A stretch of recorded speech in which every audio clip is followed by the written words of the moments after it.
A huge cursor appeared right before the man's eyes. As the clicking sound of the mouse echoed, the man who was clicked on instantly turned into ketchup. It was because he had stumbled upon a huge secret in this world. Just a short while ago, David was amazed to find that the cursor of his mouse had actually moved onto the wall in the real world. He thought he was seeing things. Then he gave it a try, moving the cursor back and forth. To his surprise, he saw that the cursor could indeed connect the computer world and the real world. So, he moved the cursor over to the water cup beside him. With a gentle click, the cup tipped over. The water that spilled out of it gave him a good scare. When he came to his senses, he noticed the penalty slip on the desk. The slip stated that his salary would be deducted due to his leave of absence. Thinking about the amazing function of the mouse just now, he quietly moved the cursor onto the penalty slip and started to edit it on the computer. The notice that originally said he'd have several $100s deducted from his salary because of the leave was turned into a notice of promotion and salary increase. Suddenly, David had a new idea. Since the mouse could work on objects in real life, could it also be used on people? At this thought, he quickly picked up his computer and headed outside. All of a sudden, he caught sight of the female boss in the neighboring office. David stealthily pointed the mouse at her. The cursor slowly slid out of the computer screen and onto the floor,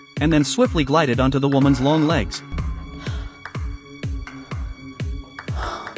He told his friend Peter about this. David used the cursor to encircle the car parked downstairs. As the selection box shrank, the car surprisingly turned into a toy. He did the operations of copy and paste. The window was instantly transformed into a wall. After that, he even changed the name of the bank. When Peter saw all this, he got all excited in an instant. He fantasized about being able to do many crazy things with this special mouse function. David was freaked out by Peter's wild ideas. So he selected the cut option on the computer, secretly encircled Peter with the selection area, and then hit the enter key. Peter, who was still lost in his wild fantasies, instantly turned into pieces and dropped down. The crowd below panicked and started to riot. David immediately encircled everyone with the selection area and pressed the delete key. The world became quiet again in an instant. Realizing that he had deleted so many people, David fled the scene in a panic. However, as soon as he ran out onto the street, a huge cursor blocked his way. And just like that, David was deleted. If you like my channel, don't forget to follow me.